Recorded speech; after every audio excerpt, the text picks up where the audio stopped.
McLaren, McLaren, McLaren, what are you doing?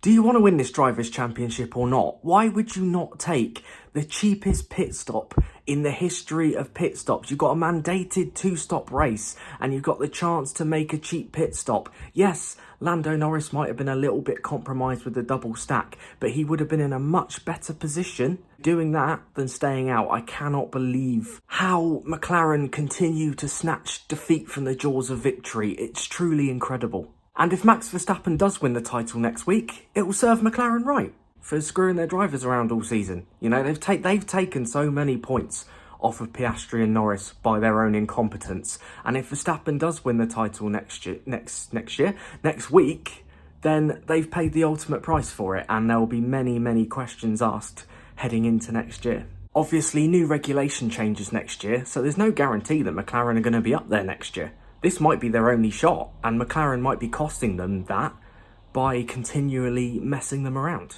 But anyway, talking about the race, which wasn't really that exciting to be fair, apart from the where are McLaren going to end up thing. Max Verstappen drove amazingly, and for the 5,000th time this year, I'm asking myself, how the hell is he still in title contention? It's absolutely mad. Carlos Sainz was absolutely incredible to get his second podium of the year.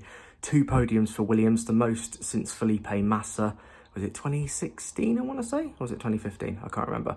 But yeah, Carlos Sainz, absolutely amazing second half of the year. Now he's got used to that car.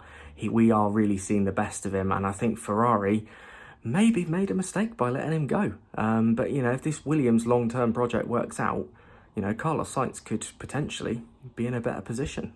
Talking about the McLarens in a race sense, obviously Oscar Piastri needed a big weekend. He had a big weekend. It should have been a win, but obviously we've talked about why that wasn't to be.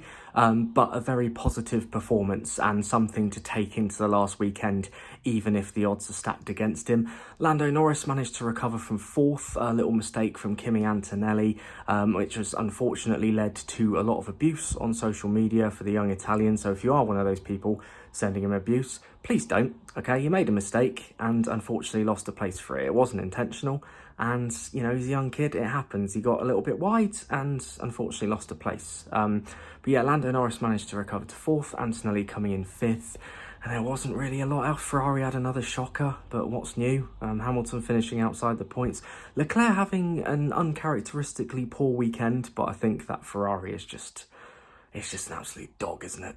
So there we have it. This dull race is finally over for another year. Qatar is definitely a bike track. It's definitely not a car track. The MotoGP races are decent around there, but it's not a Formula 1 track. But at least it's out the way, and we head to Abu Dhabi with a 3-driver showdown.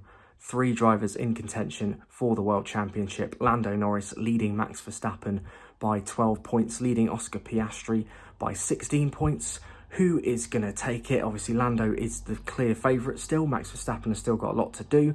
But if Max Verstappen wins the race and Lando Norris finishes 4th, just like it was in Qatar, then Max Verstappen will be champion by a single point. So, yeah, nervy times for McLaren, but Max has got nothing to lose. So, yeah, this weekend is going to be very, very interesting.